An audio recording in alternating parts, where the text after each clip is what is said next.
హల్లెలూయా. ఇదిగో సహోదరులారా, ఇంకొక మాట చూద్దాం. యేసుక్రీస్తు ఎట్లా తప్పిస్తున్నాడో చూద్దాం.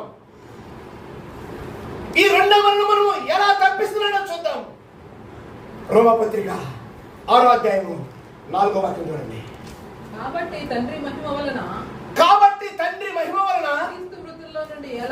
క్రీస్తు మృతుల్లో నుండి ఎలాగ లేపబడ్డాడో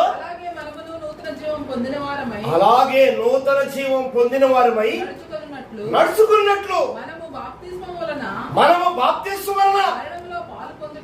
మరణములో పాలు పొందుటకై ఏమిటండి? ఆయనతో కూడా పాతి పెట్టబడితిమి. మరియు ఆయన మరణం యొక్క సాదృశ్యమందును ఆయనతో ఐక్యము గలవారమైన ఎడల ఆయన పునరుద్ధానం యొక్క సాదృశ్యమందును ఆయనతో ఐక్యము గలవారమై ఇందుము. ఏమనగా మనమికను పాపమునకు దాసులము కాకుండాటకు పాప శరీరము నిరర్ధకమగునట్లు మన ప్రాచీన స్వభావము ఆయనతో కూడా సిలువ వేయబడినని ఎరుగుదము. ఇప్పుడు 4 మరొకసారి చదవండి. కాబట్టి తండ్రి మహిమ వలన క్రీస్తు మృతుల్లో నుండి ఎలాగూ లేపబడినో అలాగే మనమును నూతన జీవం పొందిన వారమై నడుచుకున్నట్లు మనము బాప్తిస్మం వలన మరణములో పాలు పొందుటకై. ఒక్క నిమిషం ఆగండి. బాప్తిస్మం వలన మరణములో పాలు పొందుటకై ఆయనతో కూడా ఏమయ్యాము?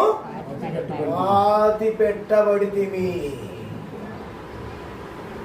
పాతి పెట్టబడ్డారా? పాతి పెట్టబడ్డారా? ఎవరిని పాతి పెడుతున్నావు? నా ప్రాచీన స్వభావం ఉంది. ఈడెవడు? ఆదాము నుంచి వచ్చిన వాడు. ఈ పాప పురుషుడు, పాప స్వభావం, పాప పురుషుడు, వీడు ఆదాముకు సంబంధించిన వాడు. వీడిని తీసుకొచ్చి ఏం చేయాలి? బాప్తిసం ద్వారాగా సమాధి పెట్టాలి. ఏం చేయాలి? బాప్తిసం ద్వారాగా వాడిని చంపాలి. చంపితే తిరిగి ఎవరు లేస్తున్నారో తెలుసా? సజీవుడైన దేవుని కుమారుడైన క్రీస్తు దొరుకుతున్నాడు. స్తోత్రం, హల్లెలూయా. చంపుతారా? మరి చంపుతారా? మనసు లేదు కదా.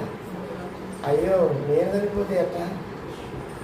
నా స్వభావం చనిపోతే ఎట్టా? నా బదులు ఫైటింగ్ ఏం చేస్తారు?